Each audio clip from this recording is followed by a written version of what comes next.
Boa noite, pessoal. Vamos hoje dar continuidade ao conteúdo de feridas e curativos.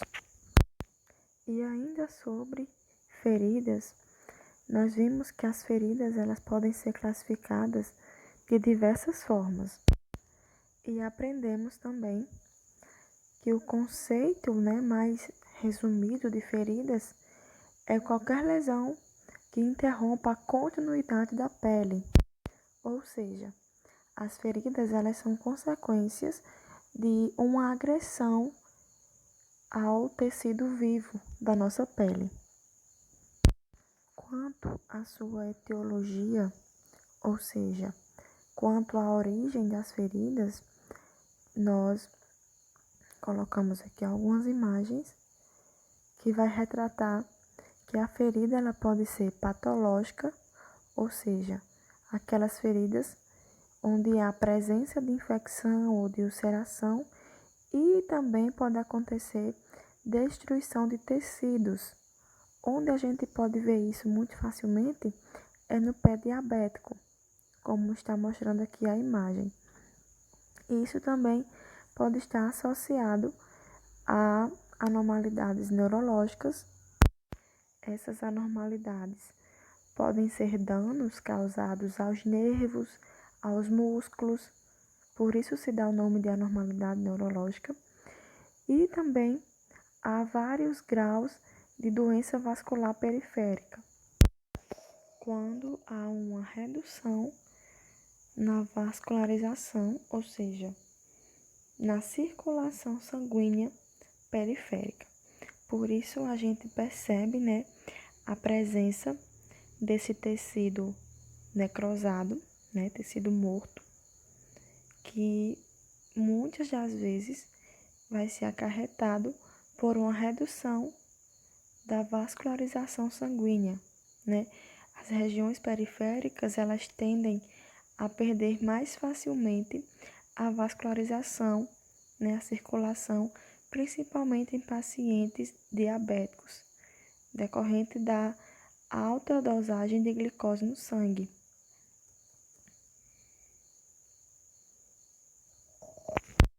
E como estamos falando de pé diabético, então existe uma classificação, para que a gente entenda em que estágio a ferida do pé diabético se encontra. Essa classificação é chamada de classificação de Wagner. E aí nessa imagem eu coloquei essa divisão, onde no grau 0 não há nenhuma úlcera evidente, mas pode haver calosidades grossas. Podemos visualizar alguma anormalidade óssea ou também dedos em garra. Enquanto que no grau 1 nós podemos visualizar uma úlcera superficial sem nenhuma aparência de infecção evidente. No grau 2, nós já encontramos uma úlcera profunda, mas ainda não há envolvimento ósseo. No grau 3, a úlcera é profunda, há uma formação de um abscesso, de uma abertura na pele, uma ruptura maior na pele e há um envolvimento ósseo. No grau 4, há uma gangrena localizada.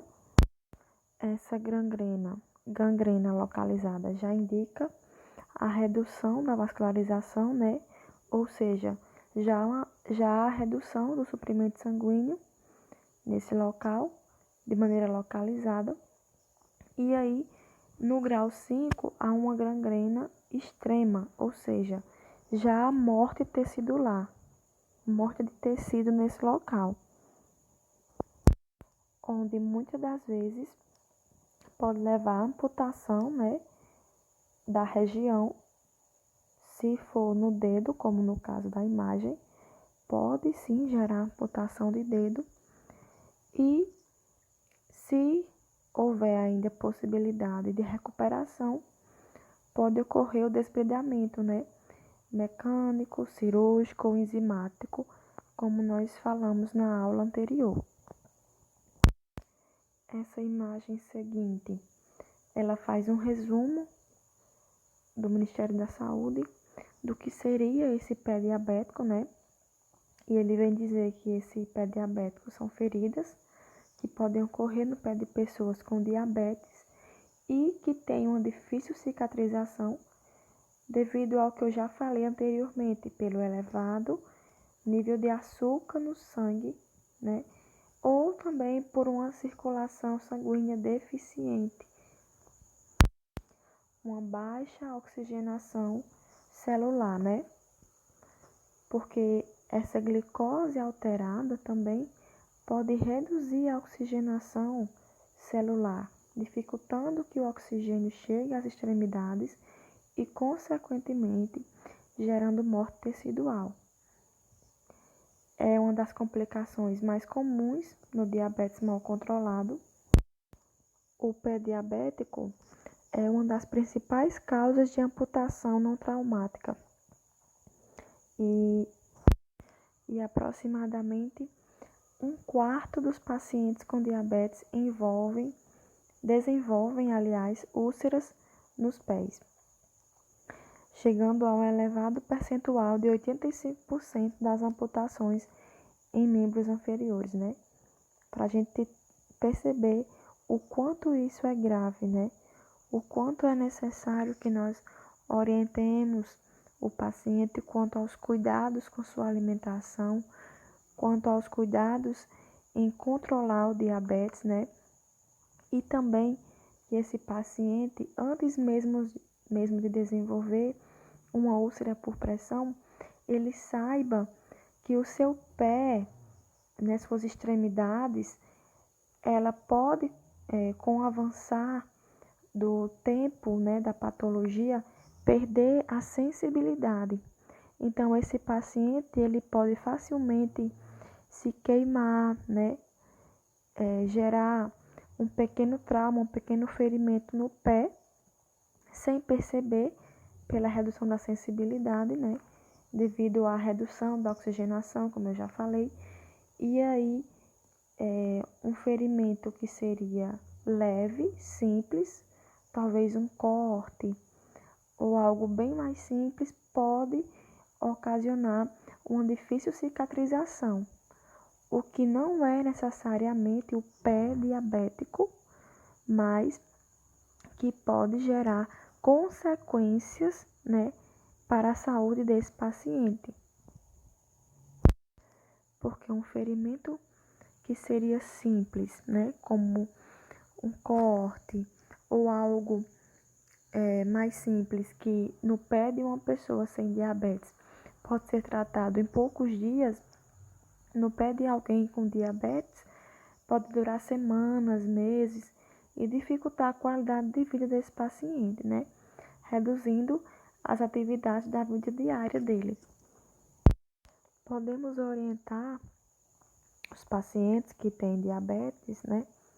Antes de chegar a desenvolver o pé diabético, que eles continuamente, rotineiramente, mantenham seus pés hidratados, façam massagens circulares que vão ativar a circulação, mantenham sempre que possível os pés com meia, né, com sapatos fechados, de modo a proteger esse pé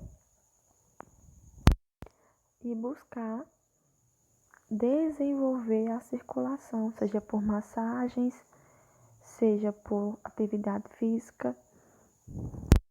Eu deixo aqui uma recomendação de leitura, que é o Manual do Pé Diabético, né?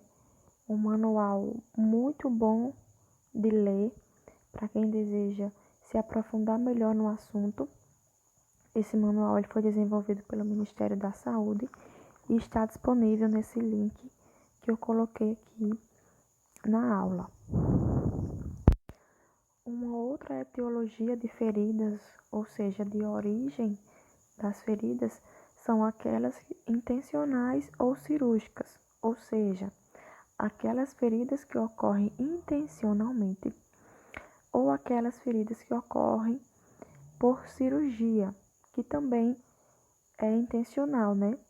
Já que muitas das vezes as cirurgias são eletivas e quando se realiza uma cirurgia, há sim a intenção de romper a integridade da pele. Essas feridas, elas geralmente possuem as bordas regulares e geralmente também elas cicatrizam por primeira intenção, como no caso das feridas cirúrgicas, né? E pode ser que não aconteça a cicatrização por primeira intenção? Pode. Se ocorrer uma infecção, uma deiscência, né, em que vai ocorrer a abertura desses pontos, e aí a cicatrização não será mais por primeira intenção. Um outro exemplo de feridas, de origem das feridas, são aquelas lacerantes, que de fato laceram, rasgam a pele, né? E as bordas dessas feridas geralmente elas são irregulares. E o que ocasiona essas feridas, na maioria das vezes, são vidros, pode ser um arame farpado, muitas vezes arranhadura de gato, né? Que lacera a pele realmente e ocasiona diversos cortes na pele, como a imagem que nós estamos mostrando. Um outro exemplo de origem dessas feridas são as feridas contusas, que é justamente quando ocorre um trauma em tecidos moles, né? Que pode gerar edema, pode gerar hemorragia. E aí, os exemplos que eu coloquei de imagens foi a equimose periumbilical, né? Que evidencia um trauma abdominal, geralmente pelo impacto gerado no momento do trauma, ocorre esse hematoma em volta do umbigo, que demonstra, né, que pode estar ocorrendo um sangramento interno nesse paciente. Nós vemos aqui na segunda imagem que esse impacto, né, que essa compressão gerou o rompimento da pele, né? Então acontece sim casos em que a compressão, o impacto foi tão forte que gerou o rompimento da pele. Já os ferimentos lacerocontusas são aquelas que ocorre a compressão e remoção de tecido, né? No momento do trauma, ocorre uma compressão, né? Uma compressão em cima dessa pele e uma remoção de tecido, que é muito comum em mordedura de cães, né? Que chegam a, de fato, arrancar a pele do paciente. Mas também pode acontecer em acidentes automobilísticos, em que muitas das vezes a pele ela é arrancada, né, e fica nas ferragens dos veículos. E vocês podem perceber que esses ferimentos desse tipo, eles não têm as bordas regulares. Um outro tipo são as lesões perfurantes e transfixantes, que é acarretado, obviamente, por um objeto perfuro-cortante. E na primeira imagem, o ferimento foi causado por um objeto que perfura o gelo, perfurador de gelo. E esses objetos, eles são pontiagudos, o que nos mostra que essa lesão, ela foi profunda, podendo ter atingido órgãos importantes, como o coração, o pulmão, e levar o paciente a óbito em pouco tempo. Nós temos também os exemplos das perfurações por arma branca, né, conhecidas como PAB, como a gente está vendo aí na imagem, as perfurações por arma branca, elas, dependendo da força exercida no momento da transfixação do objeto, pode manter as bordas irregulares. E esse objeto, gente, ele não vai ser removido no momento do atendimento pré-hospitalar. Ele vai ser removido por via cirúrgica pelo médico no centro cirúrgico, certo? Então, se chegarmos ao ponto de realizar um curativo a nível pré-hospitalar, nós vamos apenas envolver esse objeto, manter no local, envolvê-lo com atadura, umidificar esse curativo, né? Umidificar esse ferimento e levá-lo para o hospital. Enquanto que as PAFs, as perfurações por arma de fogo, dependendo do potencial da arma, o orifício de saída pode ser dilacerado, ou seja, o orifício de saída da bala pode ser totalmente destruído pelo potencial da arma. Enquanto há armas que nós encontramos o orifício de entrada, mas não encontramos o orifício de saída, porque a arma, aliás, a bala ficou alojada no paciente, né? E aí, o trajeto dessa bala, nós podemos até imaginar de acordo com a localização da entrada, mas os exames complementares é que vai nos mostrar realmente onde de fato essa bala ficou alojada. E se nós não encontrarmos o local de saída, nós vamos realizar o curativo apenas no local da incisão da bala, ou seja, onde entrou a bala, certo? Onde ocorreu a abertura da pele pela bala.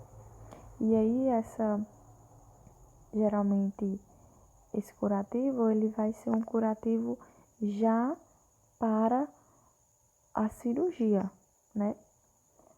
Com todos os materiais do centro cirúrgico, porque muitas das vezes, numa perfuração por arma de fogo, não dá tempo esse paciente passar pela urgência do hospital, ele já é encaminhado diretamente para o centro cirúrgico. E por fim, quanto à etiologia, nós sabemos que as feridas também podem ser causadas por fatores externos. Que fatores são esses? Queimaduras, substâncias químicas e lesão por pressão. Então, especificamente, a exemplo da ferida por queimadura, ela é uma lesão provocada pelo contato direto com alguma fonte de calor ou frio, ou também por produtos químicos, por uma corrente elétrica ou por alguma radiação, como no caso da radiação solar, que também vai gerar queimaduras na nossa pele. E ela é dividida em 3 graus.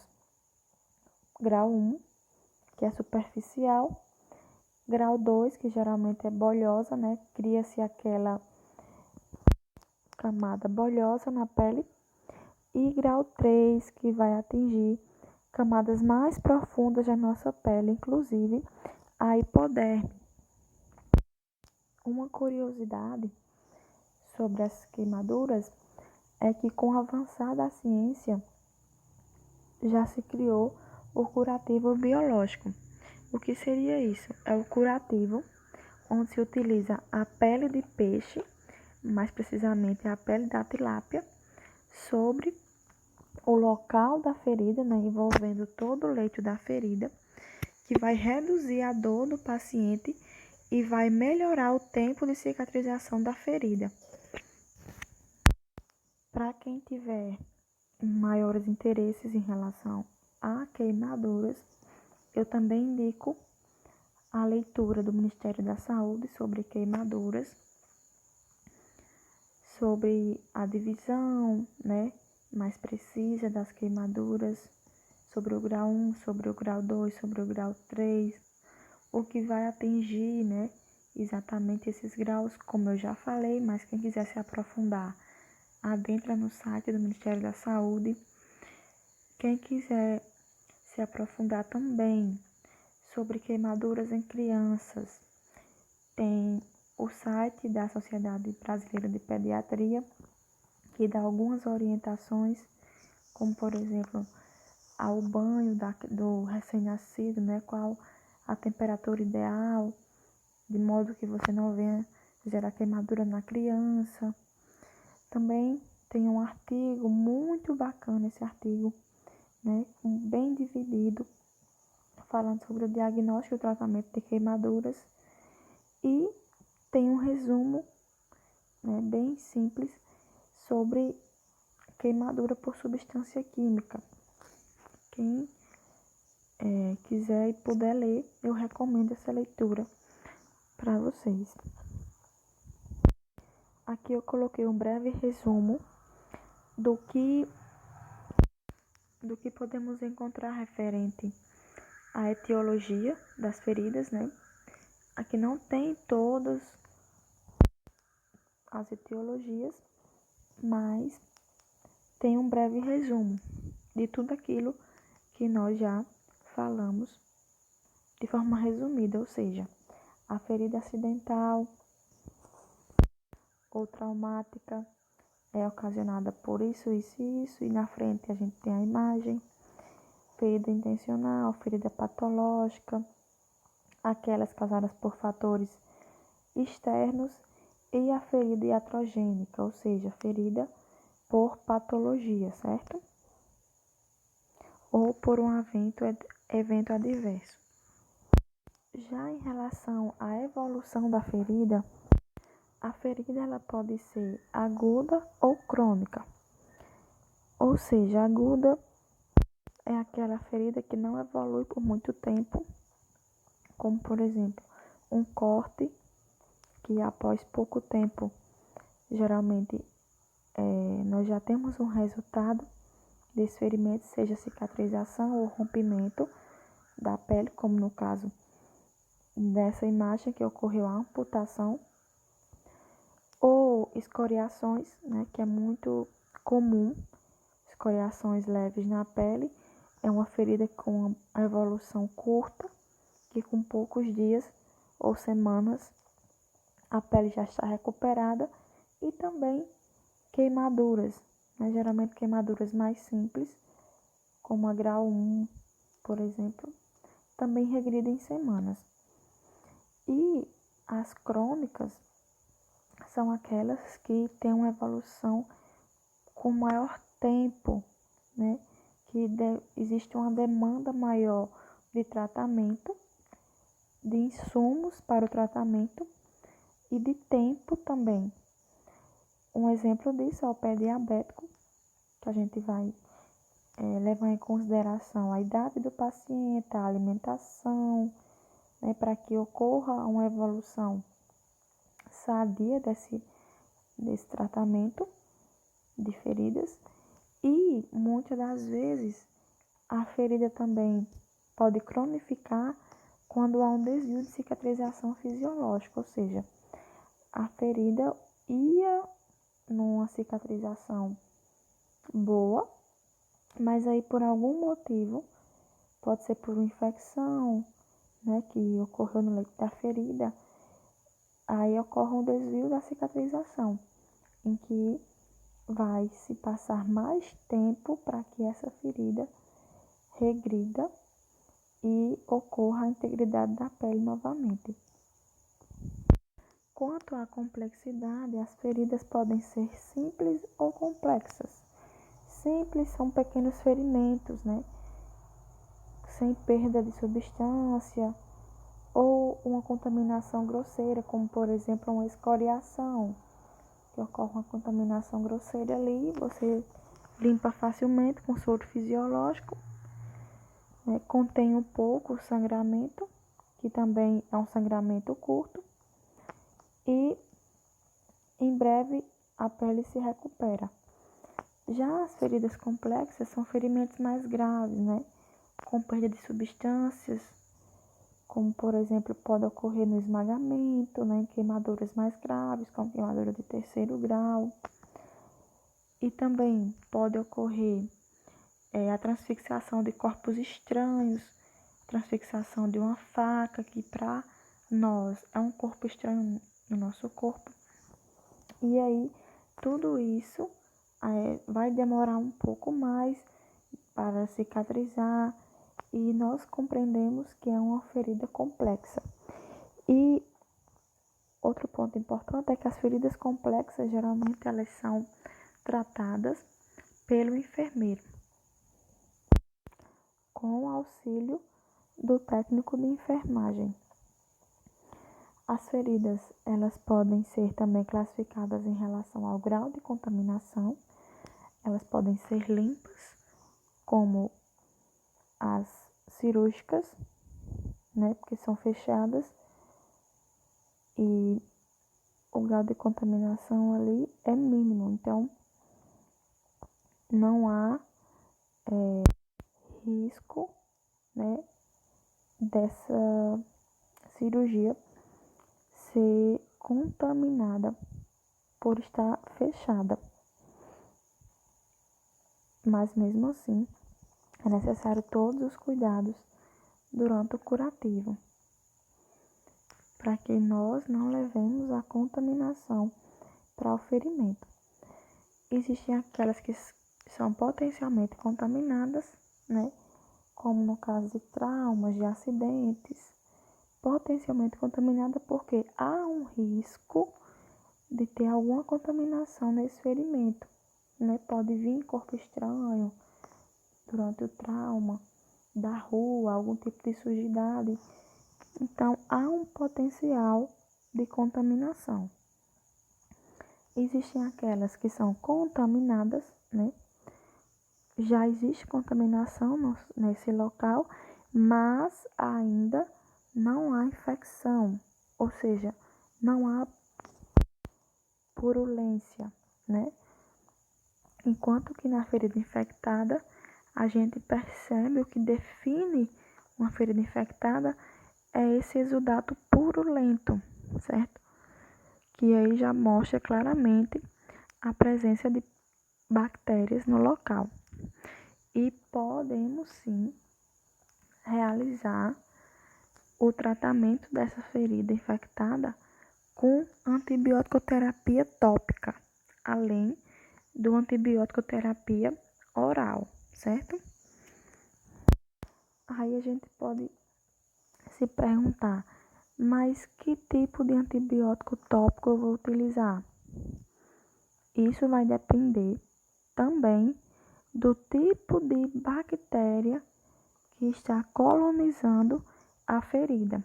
Por isso que muitas das vezes se faz uma cultura de bactérias, onde a gente vai coletar uma parte, né, dessa área infectada e levar para examinar, e ali eles vão identificar qual bactéria está colonizando, infectando o local, e utilizar-se um medicamento que detenha exatamente esse tipo de bactéria. Um outro tipo é a lesão por pressão, que eu até já coloquei no slide anterior, só uma imagem, né, para resumir o conteúdo que nós estávamos estudando, e nesse nós vamos compreender melhor o que seria essa lesão. A lesão por pressão, ela é um dano localizado na pele, geralmente sobre uma proeminência óssea ou relacionada ao uso de algum dispositivo médico. O que seria isso? São equipamentos que geralmente vão monitorar ou regularizar a saúde desse paciente. E então, dependendo de onde esse dispositivo foi adicionado no paciente, seja no punho, seja na região de calcanhar, né? Dependendo de onde ele foi colocado, pode sim gerar lesão no paciente, né? Se ficar muito tempo na pele, se ficar muito apertado e esse paciente já tiver uma dificuldade quanto à circulação, vamos supor que esse paciente está fazendo uso de um dispositivo em sua perna, né, na região da sua perna, que vai monitorar a pressão arterial. Isso é uma suposição. Então, esse paciente já tem um dispositivo em sua perna que vai levar uma pressão sobre aquela região, né? Então, ele fica ali muito tempo deitado, vamos supor, colocando peso, né, o peso do seu corpo, da sua perna, sobre aquele dispositivo. Então, vai chegar o tempo que aquela região pode ficar lesionada devido à fricção, à força gerada naquele local. Então, pela imagem, a gente percebe que as regiões que mais podem ser acometidas pela lesão por pressão vai depender do posicionamento do paciente, né? De que lado, digamos assim, ele mais se deita. Então, se o paciente tende a se deitar muito tempo em decúbito dorsal, ele pode ter lesão por pressão na região da cabeça, do ombro, do cotovelo, do bumbum e do calcanhar, porque essas regiões há uma proeminência óssea, ou seja, há uma maior sensibilidade óssea, o osso está mais elevado nessas regiões e fica em contato, né, digamos que mais direto com a cama, com o local em que esse paciente se deita. E aí vai gerando uma fricção, um cisalhamento, gerando a lesão. Também, se esse paciente fica muito tempo em decúbito lateral, pode ocorrer uma lesão por pressão na orelha, no ombro, no cotovelo, no quadril, na coxa, na perna ou no calcanhar também. Se ele tende a deitar-se mais em decúbito ventral, pode ocorrer lesões no cotovelo, no peito, na coxa, no joelho ou nos dedos do pé. Como eu falei, né, vai depender dessas regiões de proeminência óssea que estão em contato com a cama, com o local em que esse paciente se deita, cama, rede. Então, para que a gente entenda melhor, na lesão por pressão, há uma pressão intensa junto ao cisalhamento, o que vai ocasionar essa lesão, ou seja, o corpo do paciente gera uma pressão intensa sobre o local que ele está deitado. E esse local por si só também já tem uma pressão sobre ele, ou seja, é uma força paralela à região do corpo dele, a região que vai ser afetada por essa lesão. Por isso que é importante que se ocorra a mudança de decúbito a cada 2 horas, né? Se o paciente estava em decúbito dorsal, então depois de 2 horas, vai lá, conversa com o familiar, orienta a família, orienta o paciente que mude de decúbito para evitar essa exposição prolongada, essa pressão intensa sobre essas regiões do corpo que têm uma maior facilidade de desenvolver a lesão, né? Pela força que o corpo exerce, né, sobre o local da cama, seja rede, e a força contrária que o mantém naquele local. Que é isso que nós compreendemos por cisalhamento. Então, a lesão por pressão, ela tem um estadiamento, né? Esse estadiamento também foi colocado lá na aula anterior e a gente percebe que no estágio 1 a pele está intacta, né? Apenas com vermelhidão local. É uma lesão superficial, né? Nesse estágio e é reversível. Muitas das vezes nós orientamos que esses pacientes façam uso de o AGE, né, que é o ácido gráfico essencial, e eles podem vir com vitaminas, ele pode ser também uma loção hidratante, e aí o familiar, ele passa o AGE nessa área, que vai prevenir, né, a abertura de lesão, e também não só aplicar o AGE, o ácido gráfico essencial, mas realizar movimentos circulares sobre o local. Aí você pode perguntar, Brenda, mas me diga um exemplo de AGE, o óleo de girassol, né? Existem diversas formas de AGE.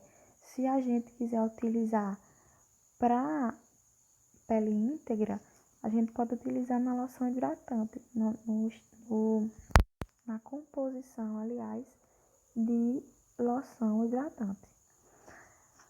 O estágio 2, a gente percebe que já há uma perda da espessura da pele, envolvendo epiderme, derme, ainda superficial, né? E aí pode ocorrer bolhas, pode aparecer uma camada mais rosada da pele. A gente pode perceber esse tecido avermelhado. Ainda se utiliza o óleo de girassol nesse estágio. O óleo de girassol também pode ser utilizado em tecidos de epitelização, né, nas bordas da ferida, quando está rosado, que vai favorecer que essa epitelização chegue ao leito da ferida e feche completamente. Lembrando sempre de mudar o paciente de decúbito, porque não adianta a gente tratar o ferimento e o paciente continuar deitado na mesma posição. O estágio 3, já uma perda da espessura do tecido, né? Mas ainda não há exposição de ossos, nem tendões, nem músculos. Enquanto que no estágio 4, há uma perda da espessura total do tecido e aqui há uma exposição de ossos, de tendões e de músculos. Dependendo do estágio do ferimento, né, de como a pele está apresentando o ferimento, dos tecidos que foram atingidos, se esse tecido está em granulação, se esse tecido apresenta exudato, esfacelo. Então, a gente vai observar, né, o que é que aquele ferimento nos apresenta e utilizar fármacos específicos para cada região. Nesses estágios, pode ocorrer tecidos de esfacelos. E esses esfacelos, eles necessitam, como eu falei na aula anterior, serem desbridados, né? Se for possível, o desbridamento ele vai ser feito pelo bisturi, né? Geralmente o enfermeiro faz. E aí, retirando esses esfacelos, essas regiões amareladas, vai favorecer que o tecido de granulação apareça e a cicatrização seja mais rápida. E no último estágio é um estágio que ele não pode ser classificado, porque já existe muitos esfacelos, né, na base da ferida e muita escara no leito da ferida, ou seja, já existe muito tecido morto, né, a níveis profundos nesse tipo de lesão. E muitas das vezes o paciente necessita de uma incisão cirúrgica, de uma intervenção cirúrgica para remover essa quantidade de esfacelo e de escara de tecido morto no leito da ferida. E dependendo da região que foi lesionada, esse paciente também pode perder aquela região, como por exemplo, uma região de dedos dos pés, né? Se o paciente tem uma tendência a ficar muito tempo em decúbito ventral, então um tipo de estágio de lesão por pressão 4, ele pode sim chegar a amputar esses dedos. E para concluir a aula, eu coloquei a nível de conhecimento que nós também podemos avaliar o desenvolvimento da lesão por pressão. Como a gente pode avaliar? Pela escala de Norton e pela escala de Braden. A escala de Norton, ela possui 5 fatores de risco, né? Que é a condição mental, você vai avaliar a condição mental do paciente, a condição física, atividade que ele realiza, mobilidade, se ele tem incontinência o quê? Incontinência urinária, incontinência para defecar. E aí a pontuação varia de 5 a 20, né? Cada fator de risco tem uma pontuação. E quanto menor a pontuação, maior o risco desse paciente desenvolver lesão por pressão. Então, é inversamente proporcional, certo? Quanto menor a pontuação, maior o risco.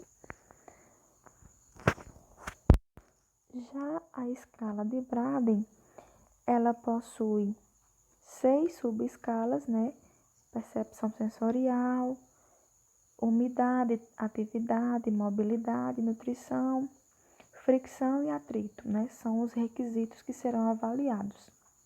E também serão pontuados na pontuação de 6 a 23 pontos, né? E da mesma forma da escala anterior, quanto menor a pontuação, maior o risco desse paciente desenvolver uma lesão por pressão.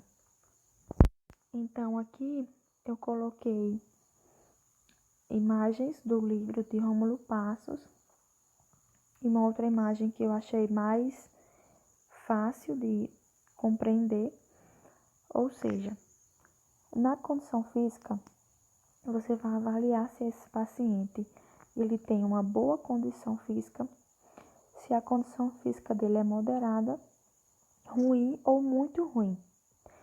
Aí você vai pontuar, certo? De 1 a 4. Se a condição física dele é boa, você pontua 4. Se é muito ruim, pontua 1. A condição mental dele, como é? Ele está sempre alerta, ele é apático, é confuso. Então, mais uma vez, você vai fazendo a pontuação, vai seguindo a pontuação. Lembrando que quanto menor a pontuação, maior o risco desse paciente desenvolver uma lesão por pressão. A atividade dele, ele deambula, ele anda normalmente, ou ele anda com ajuda? Não, ele anda com cadeira de roda, então aí já é uma pontuação 2. Não, ele é acamado. Se esse paciente é acamado, pontuação 1, né? E maior risco de desenvolver a lesão por pressão. Mobilidade. Mobilidade dele é como? É total, ou é ligeiramente limitado, ou ele é limitado em sua mobilidade, ou ele é muito limitado, ou seja, ele é imóvel, ele não se locomove, ele não tem mobilidade. Em relação à continência, o último quesito que é avaliado, ele não tem continência, aliás, se ele não tem continência, então a pontuação é 4. Se às vezes ele tem continência, ou seja, às vezes ele tem repetidas idas ao banheiro, então é ocasional, pontuação 3. Ou é usualmente, ou seja, ele já tem uma incontinência, nesse caso já está instalada, porque usualmente ele tem uma perda involuntária da urina, sem perceber, né? Ele urina e muitas das vezes ele já usa a fralda, né? Então a pontuação é 2. E se ele tem continência dupla, ou seja, na verdade incontinência nesse caso, porque não consegue mais segurar nem a urina, nem as fezes, então a pontuação é 1. E aí, ao final, você vai ver quantos pontos esse paciente recebeu. A partir de 14 pontos, ele já tem um risco de desenvolver a lesão por pressão. E a escala de Braden, ela é mais ampla, né? Leva em consideração a percepção sensorial, umidade, atividade, né? Ou seja, ela amplia os horizontes, também utiliza alguns requisitos da escala anterior, porém mais ampliada, como por exemplo, utiliza a nutrição, que é um quesito muito importante. Se a nutrição desse paciente é pobre, é inadequada, adequada ou excelente. E também ela vai ser inversamente proporcional. Quando você fizer a somatória de todos os scores, você vai ver se esse paciente possui uma pontuação muito baixa no resultado dos scores, significa que ele tem uma chance maior de desenvolver lesão por pressão. Eu coloquei aqui as referências, né? Lembrando, gente, que essas escalas que eu coloquei, elas podem ser utilizadas para adultos, tá bom? Porque existem outros tipos de escalas para crianças, para pacientes neonatais, para pacientes infantis. Então, esse tipo de escala que estão no slide são utilizadas na avaliação da lesão em adultos, tá bom? Então é isso. Se surgirem algumas dúvidas, algumas dúvidas podem me procurar, tá bom?